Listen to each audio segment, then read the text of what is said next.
Guten Morgen miteinander. Schön, euch wieder zu sehen ohne Maske. Dann sieht man euch nämlich.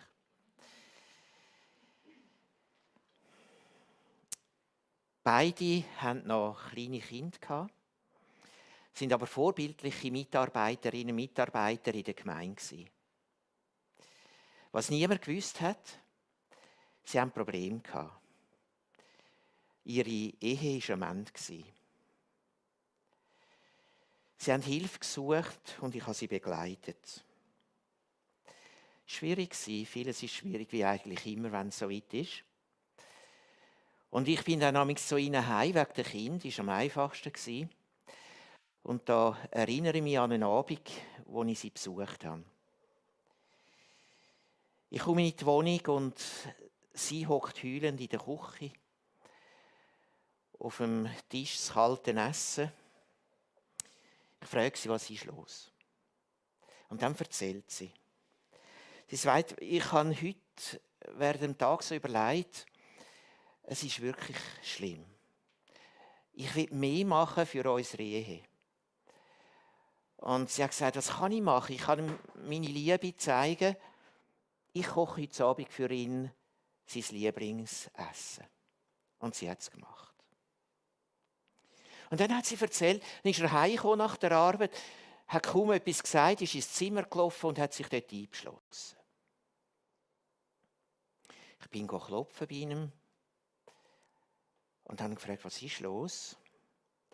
Und dann hat er mir erzählt, weisst, ich bin heute beim Arbeiten und habe so überlegt und musste sagen, einfach schlimm, wie wir es haben. Und wir haben so viel schon probiert, es hat nichts genützt. Und ich muss unbedingt mehr für unsere Ehe machen. Und er hat sich so überlegt und hat gesagt, da hilft nur noch Fasten und Beten. Und ich habe heute Abend angefangen. Ja, das ist nicht zum Lachen, Leute. Ich habe dann die beiden ins Wohnzimmer geholt und habe gesagt, jetzt erzählt einfach einmal. Und könnt ihr euch vorstellen, wie die einander angeschaut haben? Die haben das gleiche Anliegen gehabt, sie haben sich nicht verstanden. Ist ein krasses Beispiel. Vielleicht sind deine Beispiele ein bisschen weniger so. Ich kenne zum Beispiel Leute, auch Christen, da sind jetzt in den vergangenen 2 Jahren von Corona sind jahrzehntelange Freundschaften in Brüche gegangen. Sie reden nicht mehr miteinander. Von anderen weiss ich es auch, aber auch von Christen. Wäre es möglich, sich wieder zu verstehen? Oder wie ist es zum Beispiel im Wohnblock, wo ich wohne? Dann höre ich, wenn ich zur Wohnung rauskomme, dass da Nachbarn noch auch gerade im Gang raus sind, dann warte ich noch einen Moment.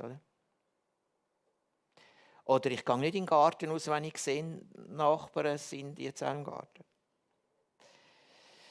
Oder dann in der Gemeinde, und da könnt ihr jetzt ein bisschen umschauen, gibt es da Leute, wo ich sage, da mache ich einen Bogen drumherum. Mit dem habe ich ein Problem. So, dass man sich nicht versteht. Wenn ich meine Bibel lese, so ist sie voll von solchen Beispielen. Ich staune immer wieder, wie ehrlich das die Bibel ist. Sie nimmt kein Blatt vors Maul. Aber was ist los? Warum ist das? Warum kann so etwas passieren wie bei dem Ehepaar? Ich habe 4 Punkte. Zum Ersten, wie die Verwirrung angefangen hat. Es gibt in der Bibel eine Geschichte, die das alles erklärt, ganz am Anfang dort. Ich lese aus 1. Mose 11, 4-8. Die Menschen sprachen: Auf, lass uns eine Stadt und einen Turm bauen, dessen Spitze bis an den Himmel reicht, damit wir uns einen Namen machen. Sonst werden wir über die ganze Erde zerstreut. Da fuhr der Herr herab, um die Stadt und den Turm zu sehen, die die Menschen bauten. Und der Herr sprach: Siehe, sie sind ein Volk. Und sie haben alle eine Sprache. Und dies ist der Anfang ihres Tuns. Nun wird ihnen nichts mehr verwehrt bleiben von allem, was sie sich vorgenommen haben. Auf. Lasst uns herabfahren und dort ihre Sprache verwirren, dass keiner des anderen Sprache verstehe. So zerstreute sie der Herr von dort in alle Länder, dass sie aufhören mussten, die Stadt zu bauen. Der Stolz der Menschen hat schon viele Türen gebaut, auch heute. Und sie gehen immer gegen den Himmel, gegen Gott. Der Mensch will Gott sein, will gross rauskommen, will verehrt werden und nicht Gott soll sein. Gott soll entmachtet werden, der Mensch vergöttert. Das wollen wir noch heute. Schauen in unsere Welt, lesen die Zeitung. Ist genau das. Und wie es rauskommt, könnt ihr auch lesen. Es braucht keinen Kommentar. Es geht mir da um Kommunikation, was die Bibel dazu sagt. Da heißt es im Vers 6, Gott sagt, die sind ein Volk und eine Sprache, die können alles. Denen wird alles gelingen, weil sie eine Sprache haben. Das sagt Gott. Er weiß, wie es läuft. Und was macht er, um das zu verhindern, dass sie jetzt alles können? Er sagt, Vers 7, wir gehen und verwirren denen die Sprache, dass sie sich nicht mehr verstehen. Gott sagt, das lange nicht, geht alles kaputt. Nehmen nicht die Sprache, dass sie sich nicht mehr verstehen und es geht alles kaputt. Genau so ist es gekommen. Sie mussten aufhören, haben Krach bekommen, haben sich zerstreut. Und das ist genauso heute. Ich komme zurück auf das Beispiel vom Ehepaar. Die beiden haben Schweizerdeutsch geredet. Das war nicht das Problem. Aber ihre Sprache war tot. Sie haben sich nicht verstanden. Sie haben beide etwas Gutes wollen und sie haben sich nicht mehr verstanden. Und sie hat es immer mehr auseinandergetrieben, obwohl sie eigentlich es gut gemeint haben. Die Sprache hat gefehlt. Vielleicht ist das ja nicht dein Beispiel. Aber überleg dir einmal, gibt es Leute, wo du nicht mehr mit ihnen reden kannst?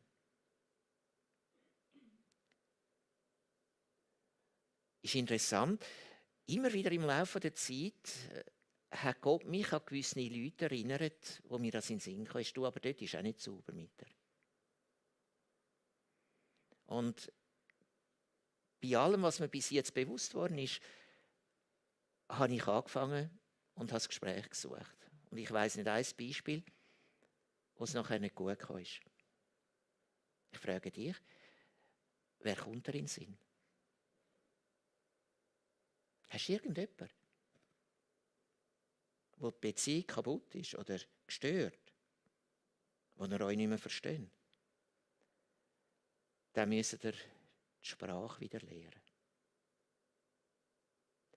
Ich komme zum zweiten Punkt.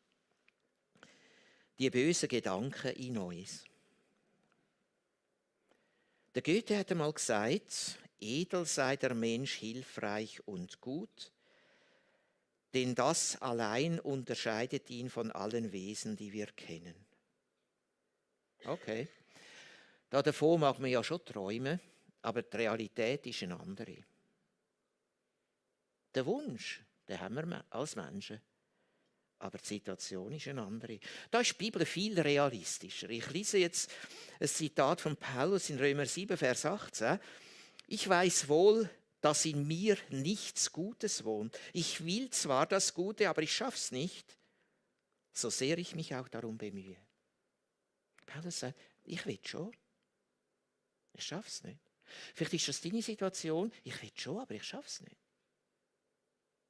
Oder Jesus sagt einmal, wir lesen es in Matthäus 15, Vers 19, Aus dem Innern kommen die bösen Gedanken wie Mord, Ehebruch, sexuelle Zügellosigkeit, Diebstahl, Lüge und Verleumdung.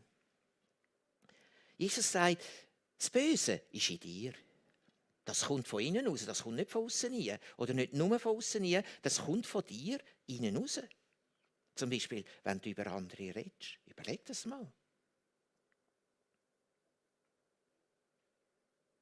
Da haben wir Vermutungen, wir tun es unterstellen. Wir haben Geschichten und sagen, ja, ich weiss, was der mir oder die mir einmal gemacht hat und so weiter. Wir verstehen den anderen nicht, weil wir gar nicht wirklich hören, was er sagt und meint. Unterstellen automatisch das erste Mal das Böse am anderen. Haben wir mal über das Wort nachgedacht? Vorurteil. Das heisst, ein Urteil über einen Menschen zu haben, im Voraus, bevor wir überhaupt gehört haben. Eine Frage.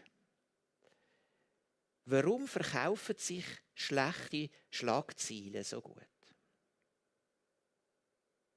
Warum klickst du im YouTube die Filme an von der Ukraine, wo es Bomben hat und räucht und tätscht? Warum klickst du es an? Weil das Böse in dir das sucht.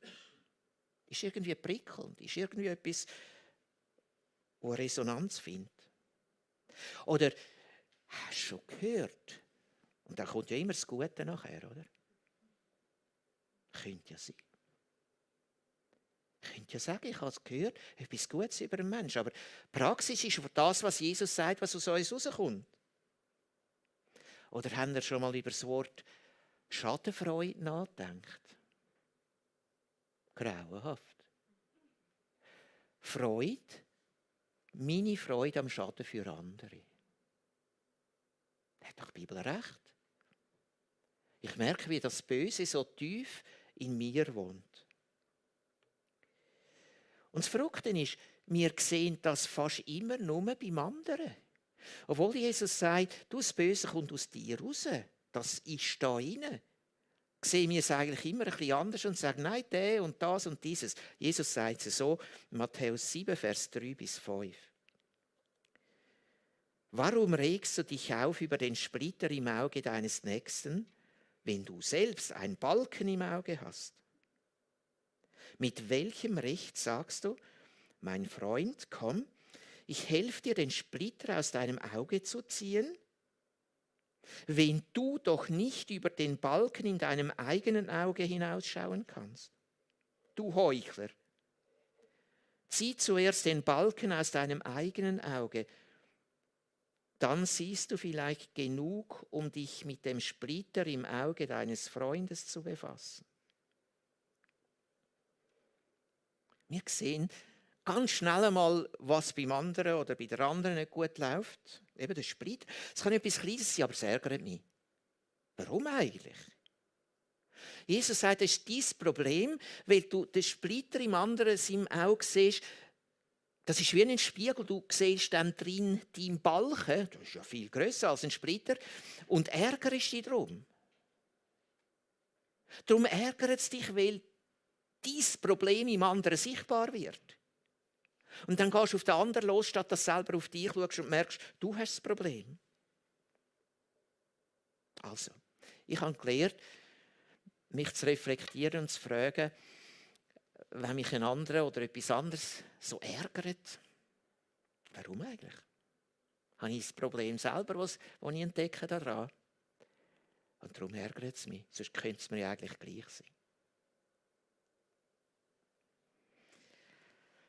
Das Böse in uns, ich komme zurück auf das Ehepaar. Wie es bei ihnen zu und her gegangen ist, ist wirklich nicht gut, ist böse gewesen. Obwohl sie sich bemüht haben, es besser zu machen. Das Gute, das ich tun will, tue ich nicht. Und so, wie hat es Paulus gesagt? Realität, sagt am Schluss Paulus, ist, ich elender Mensch, wer wird mich befreien von dem Bösen? Ich komme zum dritten Punkt.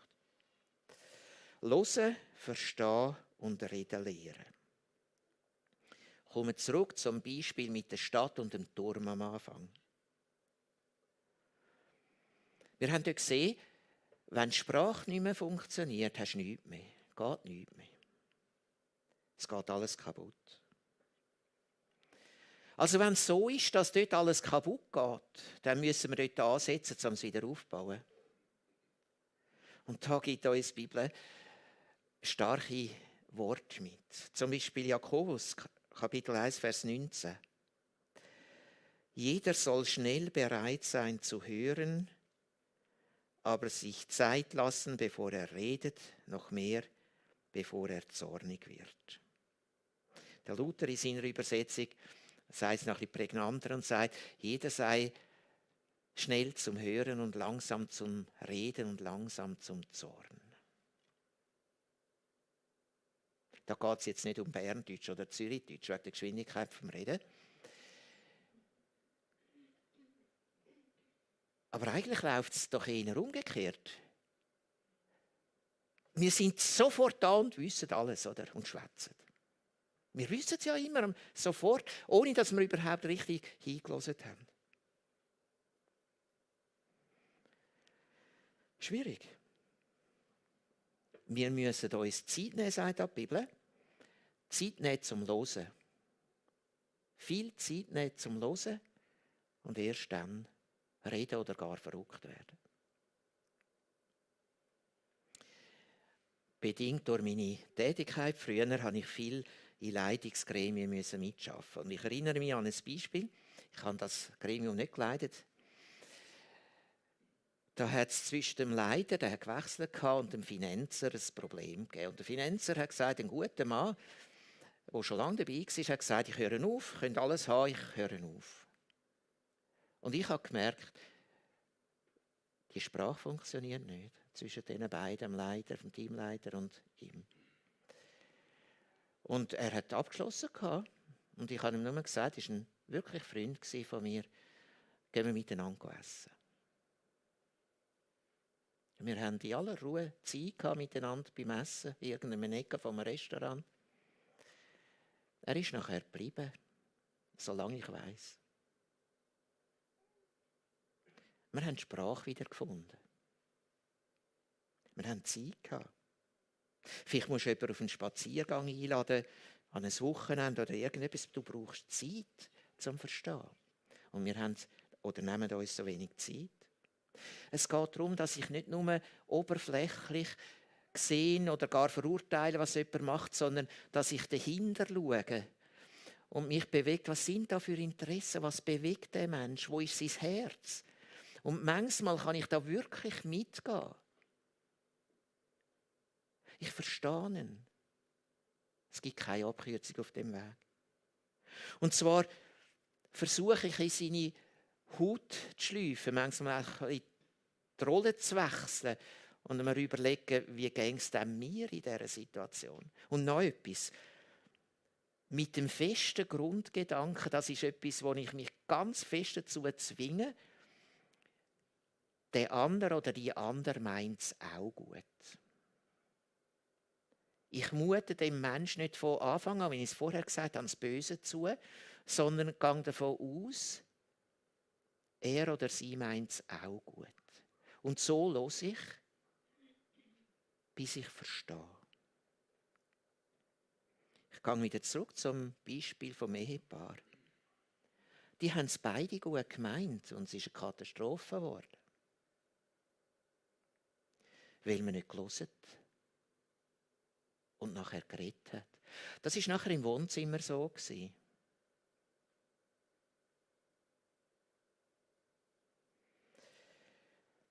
Ich weiss nicht, wie es jetzt dir geht.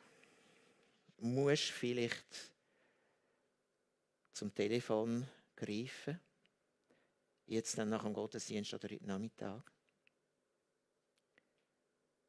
Bitte kein Mail und kein WhatsApp und kein Facebook. Weil dann oft Missverständnisse noch grösser werden. Und zwar darum, wir wissen, dass Wörter allein, die ich schreibe, weniger als 10% abdecken von dem, was Kommunikation ist. 90%, dass ich den anderen sehe, dass ich empfinde, also nonverbale Kommunikation.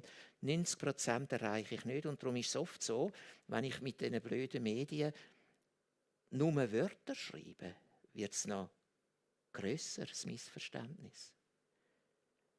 Ihr müsst euch begegnen. Ihr müsst eure Stimme hören, euren Ausdruck sehen. Ihr müsst euch als Menschen begegnen. Ihr seid viel mehr als ein paar Wörter auf WhatsApp.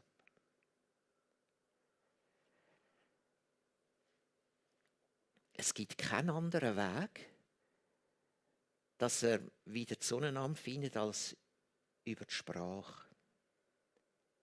Sie ist die Brücke, wo das, was dort am Anfang beim Turmbau kaputt gegangen ist, wieder herstellen kann. Kommt zum 4. Punkt. Das Leben mit Liebe fühlen. Das ist jetzt noch genau das Gegenteil von Punkt 2. Und das ist auch das, wo Gott über einfach die Lehre von der Kommunikation rausgeht. Was nützt mir, wenn ich weiss, wo es schlecht läuft, wenn es nicht gut werden kann? Und oft ist das Problem um uns herum und vielleicht auch in uns hinein. Es gibt auch ganz viele verschiedene Bibeltexte. Zum Beispiel, ich nehme einen ganz kurzen. Philipper 2, Vers 3. Seid bescheiden, die Bibel wird demütig sagen, seid bescheiden und achtet den anderen höher als sich selbst. Oder Luthertext, einer achtet den anderen höher als sich selbst. Da beobachte ich von Natur etwas anderes in mir. Ich kann sagen, ja, das und das und so weiter. Wie wenn ich auf dem Thron würde hocken und den Leuten sagen, ja, die und so weiter. Das ist nicht Position. Die Bibel sagt da, schau zum anderen nur. Das ist jetzt mehr, als wir Menschen können. Das ist etwas, was du nur kannst, wenn du selber erlebt hast, dass Gott mit dir so umgeht, mit Jesus Christus. Das Böse in mir besiegen kann nur er. Und er hat es auch gemacht. Das ist nicht einfach eine fromme Dressur. Ich denke manchmal, Christen sagen sich dann, jetzt muss ich lieb sein, jetzt muss ich und so weiter. Ist ein bisschen wenig. Jesus ist gekommen und hat uns gezeigt, was dienend Leben heisst. Das heisst in der Bibel, er hat sich selber so weit runtergelassen, dass er echt so ins Menschen angeschaut hat. Ein Mensch erlebt das so, dass er es einmal checkt und merkt, der Jesus ist auf die Welt gekommen, auf die gleiche Stufe, wie wir Menschen sind, um uns zu suchen und zu retten von dem Kaputten, von dem Bösen, damit es anders wird. Er ist ans Kreuz gegangen, auf die schlimmste Stufe, um uns dort zu begegnen, ist für unsere Schuld gestorben. Und dann fängt eigentlich das Christsein ja erst an, wo ein Mensch sagt, wow, Jesus, die Liebe. Du nimmst mich einfach an. Du vergibst mir die Sünde. Du nimmst das weg, wie wenn es nicht gewesen wäre, weil du mir vergisst und mich neu machst. Und wenn du das selber erlebst, dann wirst du anders. Liebe, die ich selber erlebe, macht mich fähig, auch zu lieben. Oder anders gesagt, es ist noch etwas ganz Übernatürliches. Da sagt doch die Bibel, dass Jesus selber, durch das, dass ich mich entscheide, mit ihm zu leben, in mein Leben hineinkommt und sein Wesen lebt. Das heisst, der Jesus, den ihr lesen davon in der Bibel, mit dieser tollen, liebenden, annehmenden Art, der Jesus mit dieser Art fängt in dir an zu leben. Das ist nicht dein Krampf. Oder anders gesagt, das ist der Heilige Geist, der Geist, der in Jesus ist, der Geist aus Jesus, der plötzlich in mir Liebe verursacht und nicht mehr das Böse bleibt, sondern es ist echt etwas Natürliches, wiedergeboren, neugeboren durch den Geist Gottes, wo Gottes Art in mir geboren wird. Und auch dann noch üben wir es miteinander. Da brauchen wir einander als Christen. Es klingt auch nicht immer so einfach. Da sagt zum Beispiel der Paulus im Galater 6, Vers 1 und 2, Brüder, Schwestern, wenn einer von euch vom richtigen Weg abkommt, und das kann es ja immer geben, dann sollt ihr die ihr von Gottes Geist geleitet werden, eben die neu geworden sind, ihn liebevoll wieder zurechtbringen. Achtet darauf, dass ihr dabei nicht selbst zu Fall kommt. Hilft einander, eure Lasten zu tragen, so erfüllt ihr das Gesetz, das Christus uns gibt. Das ist die Art von Jesus. Frage: Was passiert bei dir, wenn ein anderer Christ neben dir so richtig fällt, sündigt, Verkehrtes macht? Dann kommt die Zeit von den langen Fingern. Hast du es gesehen? Schlimm. Oder du gehst auf Distanz, mit dem, der will ich nichts mehr zu tun haben. Nein. Hören. Nähe haben. Verstehen. Liebe schenken. Tragen. Zurechthelfen. So steht es da. Weil es Gott mit mir auch so gemacht hat und bitte immer wieder so macht. Ich bin ja auch davon abhängig, dass Gott und auch Menschen mit mir so gut umgehen. Die 4 Punkte noch mal ganz kurz. Das Problem ist die Sprache. Das Problem ist, ob man versteht. Ob es bei dem bleibt, dort ganz am Anfang, wo die Sprache verwirrt worden ist, oder ob du zurückkommst und die Sprache wiederfindest. Dass man all die Filter, Vorurteile, Böses ist geschehen, ich vergebe nicht und so weiter, all das, was blockiert, was kaputt macht, dass wir das erkennen und sagen, nein, ich will die Sprache wiederfinden. Das Zweite, das Erkennen, in mir ist es grundsätzlich böse, auch wie ich bin. Ich sehe das Böse im anderen, aber es kommt aus mir.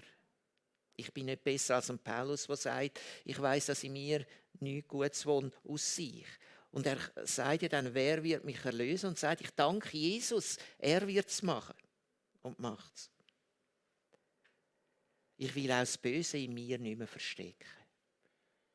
Sondern zu Gott und vielleicht auch im Bekenntnis zu Menschen bringen und sagen, Herr, ich bin so, es tut mir leid.